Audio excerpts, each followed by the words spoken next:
20 लाख करोड़ देख अगर आप हुए हो इम्प्रेस। 20 लाख करोड़ देख अगर आप हुए हो इम्प्रेस, तो ये वीडियो शायद कर दे आपको डिप्रेस। वीडियो शुरू करने से पहले आप लोगों को एक कहानी सुनाता हूँ।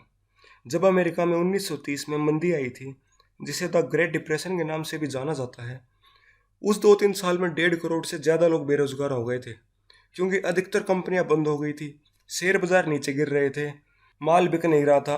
सरकार को कुछ समझ नहीं आ रहा था कि इस मंदी से कैसे निकलें, क्योंकि पहले ऐसी मंदी कभी भी नहीं आई थी। दुनिया भर के अर्थशास्त्री, इकोनॉमिस्ट इसका हल निकालने की कोशिश कर रहे थे, जिसमें से एक थे इंग्लैंड के जॉन मेनर्ड केन्स। उन्होंने एक थ्योरी दी थी जिसे the general theory of employment, interest and money कहते थे। उन्होंने कहा था, मंदी से हम तभी निकल सकते हैं जब सामान की डिमांड बढ़ेगी, और डिमांड जब बढ़ेगी जब लोगों के हाथ में पैसा हो। पर डिमांड बढ़े कैसे, उनके पास पैसा ही नहीं था। पर फिर सरकार पूछे ये कैसे हो सकता है। उन्होंने कहा यही तो काम सरकार को करना है, बेशक सरकार को लोन ही क्यों ना लेना पड़े। फिर यूएस की अथॉरिटीज़ को ये बात अच्छी लगी और इसे लागू किया गया। फिर कुछ सालों बाद अमेरिका मंदी से बाहर आया, और ऐसे ही भारत में 2019 में ही मंदी की धीरे धीरे शुरुआत हो चुकी थी, और रही सही कसर कोरोना वायरस ने पूरी कर दी। इसको देखते हुए लोग मोदी सरकार से उम्मीद लगा बैठे, और हमारे प्यारे मोदी जी 20 लाख करोड़ 2020 में ले आए। वे 12 मई को टीवी पर आकर 20 लाख करोड़ के बारे में बता गए थे बस। फिर हमारी फाइनेंस मिनिस्टर, वित्त मंत्री निर्मला सीतारमन जी आई। ये पूरा पैकेज समझाने में पूरे 5 दिन लगे उनको। और आपको एक मस्त बात बताता हूँ, जब यूनियन बजट आता है एक साल का, वो 30 से 35 लाख करोड़ का होता है, और वह फिर भी एक दिन में ही बता दिया जाता है। पर ये 20 लाख करोड़ का, जो कि 20 लाख करोड़ का है भी नहीं, मैं आपको बता रहा हूँ, ये सिर्फ जो राहत पैकेज अनाउंस किया गया है, ये बस 2 लाख करोड़ का है। वो कैसे, वो हम आपको आगे बताएंगे, जिसे 5 दिन लगे बताने में, जो कि सिर्फ एक दिन का काम भी नहीं था। आपको एक और मज़ेदार बात बताता हूँ। एक दिन में भी जब ये बताया जाता था, तो पहले हमारी वित्त मंत्री निर्मला जी इंग्लिश में बोलती थी, फिर अनुराग ठाकुर जी उसी बात को हिंदी में बोलते थे, ताकि इससे प्रेस कॉन्फ्रेंस का टाइम बढ़े।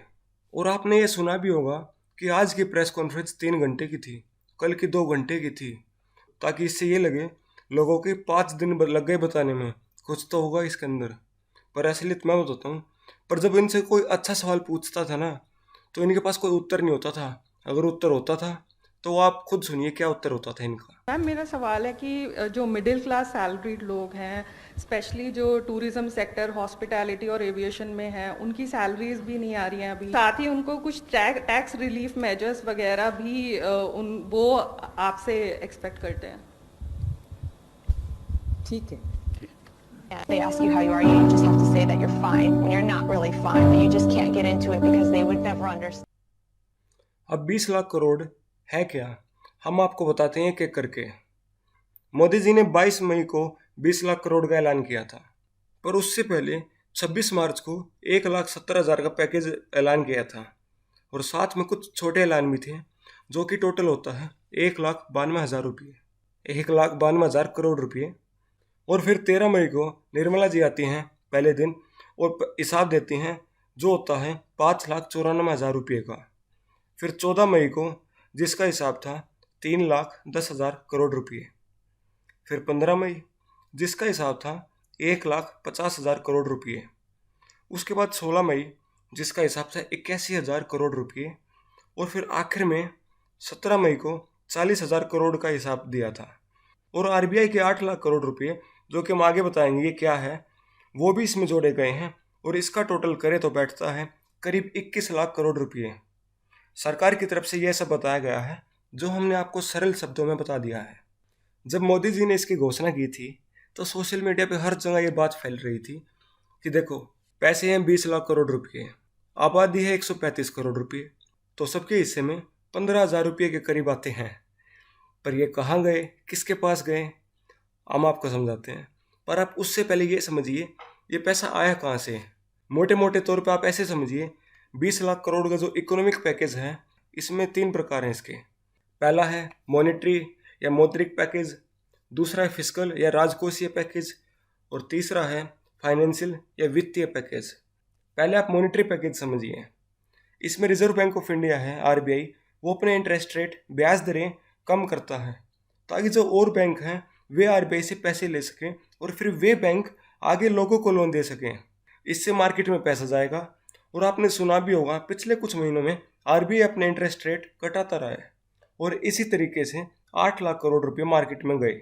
ये RBI का रिजर्व पैसा है और इसे मॉनेटरी पैकेज कहा जाएगा, पर सरकार ने इसे भी अपने अंडर दिखाया है।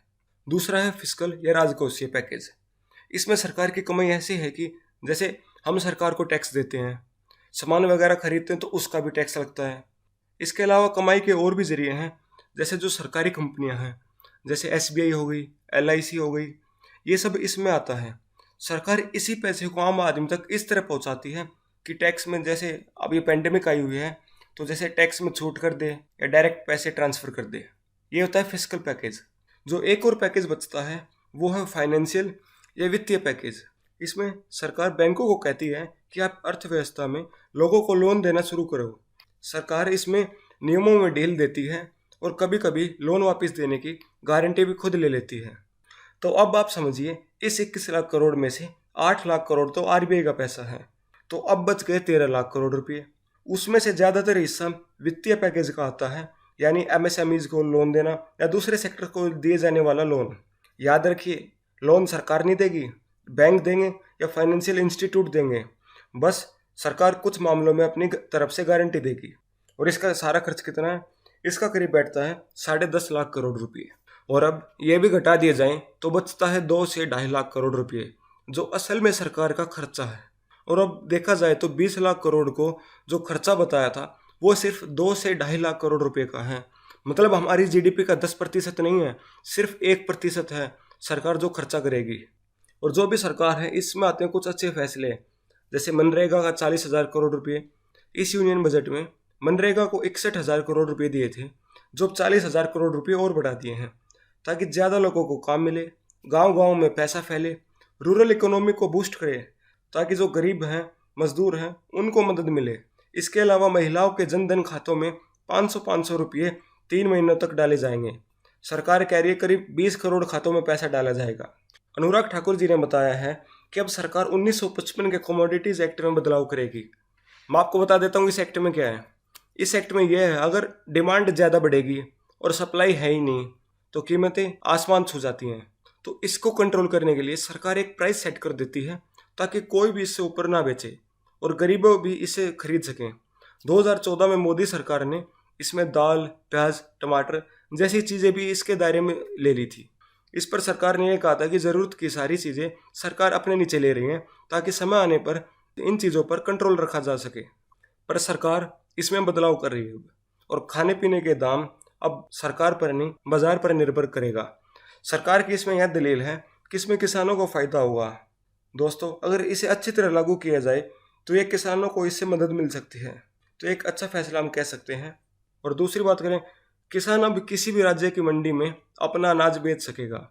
अभी तक किसान अपने राज्य की APMC के किसी भी लाइसेंसधारी व्यापारी को बेच सकते थे, पर अब किसान वहां बेच सकेंगे जहां ज़्यादा दाम मिल रहा है। इसके लिए सरकार नया कानून लाएगी जल्द ही। बात किसानों की हो रही है तो ये भी बता दूं, सरकार अब किसानों को बुआई के समय ही बता देगी कि किस फसल का कितना दाम देगी वो। इससे किसान का जोखिम कम हो जाएगा।